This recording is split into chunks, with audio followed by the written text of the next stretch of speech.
मसीह की। और एक बार जोर से हम प्रभु के नाम की जयकार करें और चिल्लाकर हम कहें हालेलुया। और भी ताकत के साथ हम कहें हालेलुया। यीशु प्रभु की, यीशु प्रभु की। प्रभु भोज एक बहुत ही हम मसीहियों में सीरियस विषय है, गंभीर विषय है, जिस विषय पर हम जितने भी पुराने और प्राचीन विश्वासी हैं उनको गंभीरता पूर्वक ये प्रभु भोज का जो कार्य विधि है उसमें हमें प्रार्थना पूर्वक और गंभीरता पूर्वक सम्मिलित होना चाहिए। प्रभु भोज क्या है, इस विषय पर बहुत बार हम लोगों ने, पास्टर जी ने भी बहुत बार परमेश्वर के वचन से, संदेश के माध्यम से आप लोगों को बताया है कि प्रभु भोज वास्तविक में परमेश्वर के अर्थात प्रभु यीशु मसीह के लहू और देह में सहभागिता है। क्या है ये? क्या आप लोग मेरे साथ हैं? प्रभु भोज परमेश्वर प्रभु यीशु मसीह के लहू और उसके देह में क्या है? सहभागिता। क्या है ये? सहभागिता। सहभागिता क्या है ये? सहभागिता। क्या होता है सहभागिता? जैसे कि आप सभी जानते हैं अभी विवाह का समय चल रहा है, हम अपने परिवार किसी का विवाह हो रहा है तो उस विवाह में जाके सम्मिलित होते हैं।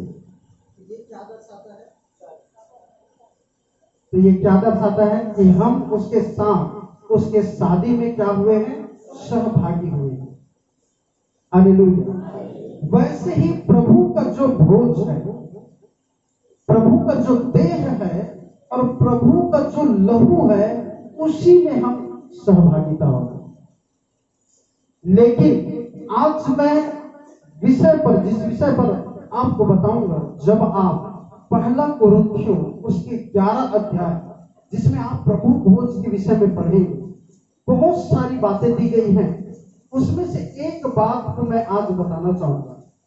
11 अध्याय और उसके 30 पद को पढ़िए।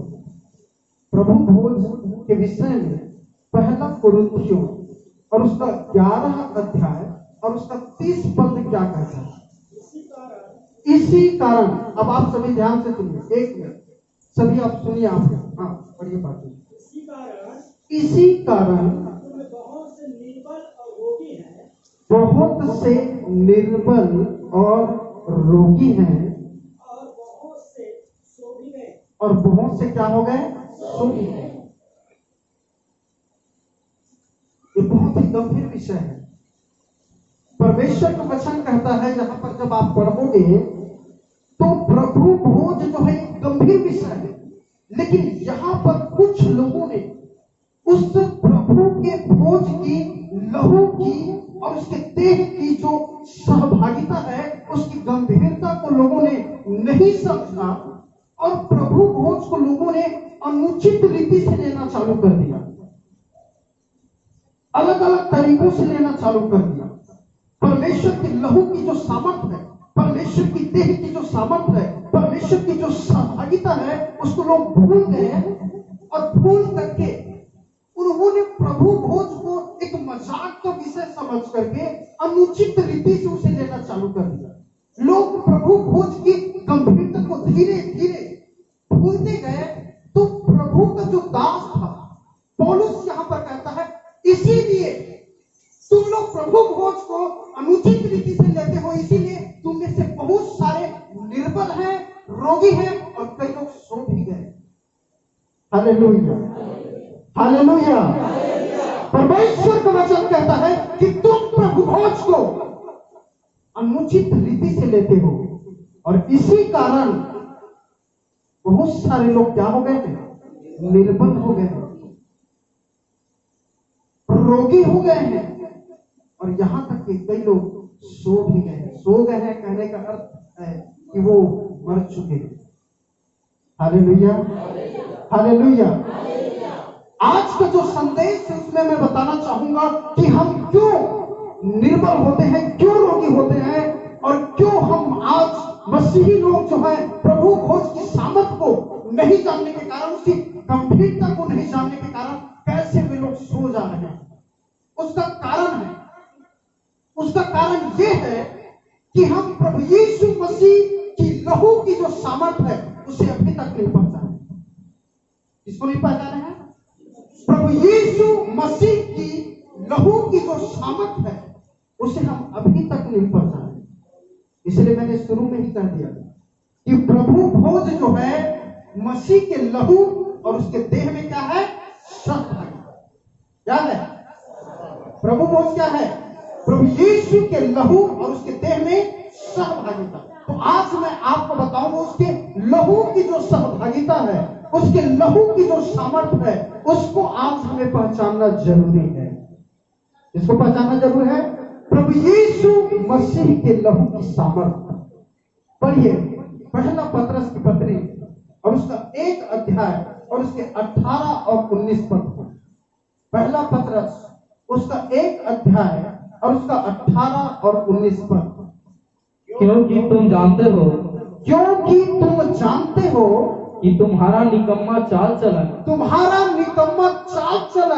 जो बाप दादों से चला आता है, जो कहां से चलते हुए आ रहा है? बाप दादों से। उससे तुम्हारा छुटकारा चांदी सोने अर्थात नाशमान वस्तुओं के द्वारा नहीं हुआ। उससे तुम्हारा छुटकारा जो है सोने चांदी से या किसी नाशमान वस्तुओं से नहीं हुआ है। तो किससे हुआ है? पर निर्दोष और निष्कलंक मेमने अर्थात मसीह के बहुमूल्य लहू के द्वारा हुआ। Hallelujah, hallelujah.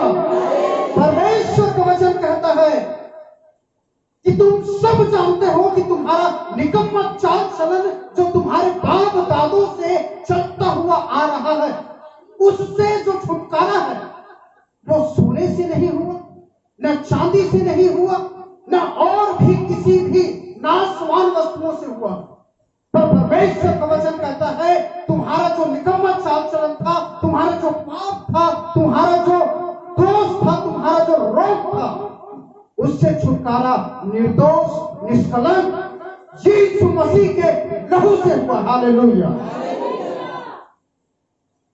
परमेश्वर की लहू की यह सामर्थ है कि जो हमारा पाप था, जो हमारे बाप दादों से आदम से लेकर के आ रहा था, वो पाप में जब हम ग्रसित थे, वो श्राप में जब हम ग्रसित थे, तो उस पाप से, श्राप से, उस बीमारी से, उस निर्बलता से, किसी नाशवान चीजों के द्वारा हमारा छुटकारा नहीं हुआ है। हमारा छुटकारा जो है परमेश्वर प्रभु यीशु मसीह जो निष्कलंक था, निर्दोष था, उसी के लहू से आपका और मेरा छुटकारा हुआ है। हालेलुया। पहली बात आप जान लीजिए, आपका छुटकारा किस चीज से हुआ? जिस पाप में, जिस श्राप में, जिस बंधन में हम जकड़े हुए थे, उस बंधन से छुटकारा किस चीज से हुआ है? प्रभु यीशु के निष्कलंक और निर्दोष लहू के द्वारा। Hallelujah, hallelujah.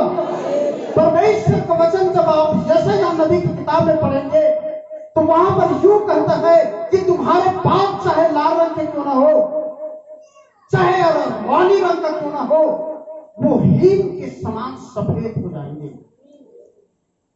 कैसे सफेद हो? हमारा जो पाप था, हमारा जो बुरा चाल चलन था, उससे हम कैसे शुद्ध हुए हैं? प्रभु यीशु के लहू से। इससे शुद्ध हुए हैं प्रभु यीशु के लहू से। और याद रखिए, प्रभु यीशु मसीह का जो प्रभु भोज है उसके लहू में सहभागिता है। Hallelujah, hallelujah. पहली बात, हमारा छुटकारा प्रभु यीशु के निष्कलंक और निर्दोष लहू से हुआ। दूसरा चीज, जब आप इफिसियों उसके 2 अध्याय और उसका 13 पद को पढ़ेंगे तो परमेश्वर का वचन कहता है कि हम परमेश्वर से पहले दूर हो गए थे। परमेश्वर ने मनुष्य की सृष्टि की थी कि लोग जो है परमेश्वर के साथ संगति रखे, मेल मिलाप रखे। परमेश्वर ने मनुष्य को इसलिए बनाया था कि परमेश्वर के साथ लोग जो है मेल मिलाप रखें, लेकिन जब हमने पाप किया तो हम धीरे धीरे धीरे धीरे धीरे धीरे परमेश्वर से दूर हो गए। क्या हो गए? हम परमेश्वर से दूर हो गए। हमारा जो पाप है वो मेरे बीच में और परमेश्वर के बीच में एक बहुत बड़ा दीवार बन गया, और जिसके कारण से परमेश्वर से मैं दूर हो गया, जिसके कारण आज समस्त मानव जाति जो है परमेश्वर से दूर हो गई। इफिसियों उसके 2 अध्याय उसके 13 पद को पढ़िए, परमेश्वर का वचन क्या कहता है। और अब मसीह यीशु में तुम जो पहले दूर थे, हाँ, पर तुम जो पहले दूर थे मसीह के लहू के द्वारा निकट हो गए हो। किसके द्वारा निकट हुए हैं? पहले जो हम परमेश्वर से दूर हो गए थे वो किसके द्वारा? यीशु के लहू के द्वारा परमेश्वर के करीब आ गए। Hallelujah, hallelujah. पहली बात कि यीशु की जो लहू है वो हमें छुटकारा देता है, और दूसरी बात यीशु का जो लहू है, जो हम परमेश्वर से दूर हो गए थे, जो परमेश्वर से हम बिछड़ चुके थे, उस परमेश्वर से फिर से यीशु का लहू हमें मेल मिलाप कराता है। Hallelujah, hallelujah. पहले जो हम अपने बाप से बिछड़ चुके थे, पहले जो हम अपने पिता से बिछड़ चुके थे, उससे दूर हो चुके थे, आज यीशु का लहू हमें उसी पिता के पास फिर से मेल मिलाप कराता है। यह है प्रभु यीशु की लहू की शान।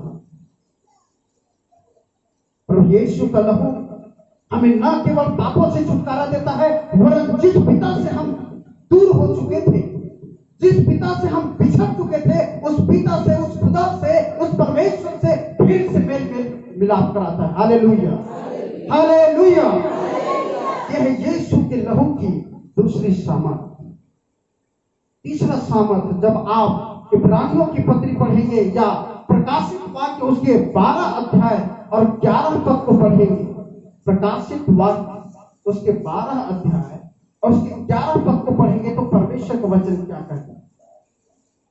प्रकाशित वाक्य, वह मेमने के लहू के कारण, वह मेमने के लहू के कारण और अपनी गवाही के वचन के कारण, और अपने गवाही के वचन के कारण उस पर जयवंत हुए। उस पर जयवंत हुए। बस, हालेलुया। परमेश्वर का वचन कहता है, जब आप इस अध्याय को 12 अध्याय को गहन अध्ययन करेंगे, प्रकाशित वाक्य, तो वहां पर स्त्री और अजगर के विषय में दिया है, जो शैतान को दर्शाता है। किसको दर्शाता है? शैतान को। वो पुराना सांप, वही पुराना शैतान जो सांप बन करके आ करके हवा और आदम को बहकाया था। परमेश्वर का वचन जब आप इस 12 अध्याय को अध्ययन करेंगे तो लिखा है, वही स्त्री, वही अजगर फिर से भटकाएगा, फिर से लोगों को नाश करेगा, तबाह करेगा। लेकिन परमेश्वर का वचन कहता है, वो विश्वासी जिसने यीशु के लहू को और यीशु की लहू की सामर्थ को पहचान लिया है, वही लहू की सामर्थ के द्वारा वे सब शैतान पर जयवंत होंगे। Hallelujah, hallelujah, hallelujah. परमेश्वर का लहू, यीशु मसीह का लहू जो निष्कलंक है, जो निर्दोष है, वो आपको और मुझको मेरे पापों से, आपको आपके पापों से छुटकारा देता है। यीशु का लहू जो निर्दोष है और निष्कलंक है, वो फिर से आपको, जो फिर से हम बिछड़ चुके थे, जो पहले से बिछड़ चुके थे, परमेश्वर से फिर से मेल मिलाप कराता है। यीशु का लहू न सिर्फ परमेश्वर से मेल मिलाप कराता है, पर यही यीशु का लहू आपको और मुझको, शैतान जो हमें बहुत पहले से जकड़े हुए था, श्राप में, बंधन में, पाप में, बीमारी में, दुर्बलता में, कमजोरी में, उसी शैतान के ऊपर फिर से यीशु का लहू हमें जयवंत करता है। हालेलुया, यीशु का लहू हमें शैतान के ऊपर विजय देता है। Hallelujah, hallelujah. यीशु का लहू, उसकी गंभीरता को आप समझिए, उसकी गंभीरता को आज लोग भूल चुके हैं। यीशु की लहू की सामर्थ्य लोग भूल चुके हैं, इसलिए आज बहुत सारे लोग निर्बल, कमजोर और सो चुके हैं। हालेलुया। परमेश्वर के पवित्र आत्मा को मैं अभी इसी समय यहाँ पर महसूस कर रहा हूँ, वो हमारे बीच में है। हालेलुया। जो अपने अंदर में आज कमजोरी, निर्बलता, दुर्बलता और बीमारी को देख रहे, ये शुक्र लहू आपको शैतान के ऊपर विजय दिलाने जा रहा है। हालेलुया। ये शुक्र लहू आपको श्राप से मुक्त करने जा रहा है। ये शुक्र लहू आपको फिर से बलवान बनाने जा रहा है। ये शुक्र लहू आपको मुझको जीवन के रास्ते में ले जाने जा रहा है। Hallelujah, hallelujah. यीशु के लहू, यीशु के लहू में वो सामर्थ है, यीशु के लहू में वो ताकत है, यीशु के लहू में वो सामर्थ है कि आपको और मुझको फिर से छुटकारा दे, आपको और मुझको फिर से परमेश्वर के पास लाए, आपको और मुझको फिर से उस शैतान पर जवान दे। Hallelujah, hallelujah. आज इस समय हम अपने आंखों को बंद करें, परमेश्वर के